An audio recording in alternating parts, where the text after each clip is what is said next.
Big boss Malayalam season 7 ലൈവില് കുറെ നേരം മുമ്പ് നടന്നൊരു ചെറിയൊരു സംഭാഷണമാണ് കേട്ടോ. ആ ഒരു മേക്കപ്പ് ഏരിയയില് നമ്മുടെ നെവിൻ അനുമോളുടെ അടുത്ത് ഒന്ന് രണ്ട് കാര്യങ്ങൾ പറയുന്നുണ്ട്. എന്താണെന്ന് വെച്ചാൽ ഇന്ന് അനുമോൾ ഇട്ടോട് നടന്ന ആ ഒരു ബ്ലൂ കളർ വസ്ത്രം ഇത്തിരി മോഡേൺ ആയിട്ടുള്ള ഒരു വസ്ത്രമായിരുന്നു. അതിന്റെ ഒത്ത നടുക്കായിട്ട് ഒരു ഗ്യാപ്പ് പോലൊക്കെ ഉള്ള ഒരു വസ്ത്രമാണ്. ബെല്ലി ബട്ടൺ കാണാൻ പറ്റുന്ന പോലത്തെ ഒരു വസ്ത്രമാണ്.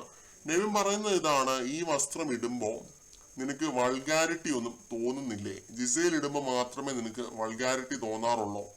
ഈ രീതിയിലൊരു ഡയലോഗ് നെവിൻ അടിക്കുന്നുണ്ട്. ലൈവ് കണ്ടവർക്ക് അറിയാം. അപ്പോൾ ആദിലയും നൂറയും ഒക്കെ അപ്പുറത്തിരിപ്പുണ്ട്. അവര് അനുമോളോട് ചോദിക്കുന്നു, സാരി ഉടുക്കുന്നത് വൾഗർ ആണോ എന്നുള്ള രീതിയിലൊക്കെ ചോദിക്കുന്നുണ്ട്. ഇതിനൊക്കെ അനുമോൾ റിപ്ലൈ ചെയ്യുന്നത് അല്ല അല്ല എന്ന് തന്നെയാണ് കേട്ടോ. ജിസേലിന്റെ വസ്ത്രങ്ങൾ ഇത്തിരി എക്സ്പോസ് ആക്കി ഇടുമ്പോൾ മാത്രമേ ഞാനിത് പറയാറുള്ളൂ എന്ന് അനുമോൾ പറയുന്നുണ്ട്, വ്യക്തമാക്കുന്നുണ്ട്. രാവിലെ അനുമോൾ ആ ഒരു ബ്ലൂ വസ്ത്രം ധരിച്ചതിന്റെ പേരിൽ ജിസേൽ ചുരിദാർ ധരിക്കുന്നുണ്ട്.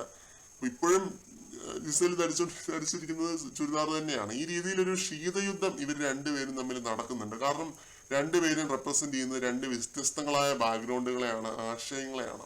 എന്തായാലും ഈ രീതിയിലുള്ള നെവിന്റെ പരിഹാസങ്ങൾ കുറെ ദിവസങ്ങൾക്ക് മുമ്പ് തന്നെ തുടങ്ങിയതാണ്. അനുമോളെ മോഡേൺ കുലസ്ത്രീ എന്നൊക്കെ നെവിൻ വിളിച്ചിരുന്നു. ഇന്നിപ്പോ ഈ രീതിയിൽ ഒരു വൾഗാരിറ്റി റിമാർക്കും കൂടി നെവിൻ അടിച്ചിരിക്കുകയാണ്. ആ സമയത്ത് ഇവര് കളിയാക്കുന്നുണ്ട്, അനുമോളെ ഇനി മുതൽ വൾഗർ അനുമോൾ എന്ന് വിളിക്കാമെന്ന് അങ്ങോട്ട് പറഞ്ഞ് ഇവര് കളിയാക്കുന്നൊക്കെ ഉണ്ട്. ഇതൊരു ചെറിയ രീതിയിലൊരു ഫൺ കോൺവെർസേഷൻ ആണ്. പക്ഷെ പറഞ്ഞു വന്ന കാര്യം ഇത് തന്നെയാണ്. അനുമോളുടെ ഡ്രസ്സ് വൾഗർ ആണെന്ന് സ്വയം തോന്നുന്നുണ്ടോ എന്ന് ചോദിക്കുകയാണ് ഇവർ ചെയ്തത്.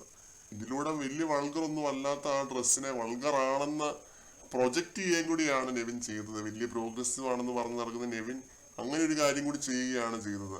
വൈൽഡ് കാർഡ് വന്നതിൽ പിന്നെ നെവിന്റെ കിളി പോയിരിക്കുകയാണെന്നാണ് തോന്നുന്നത് കേട്ടോ. ഗെയിമൊക്കെ ആകെ കയ്യിൽ നിന്ന് പോയിരിക്കുകയാണ്. കൂടുതൽ ലൈവ് അപ്ഡേറ്റുകളുമായിട്ട് വീണ്ടും കാണാം.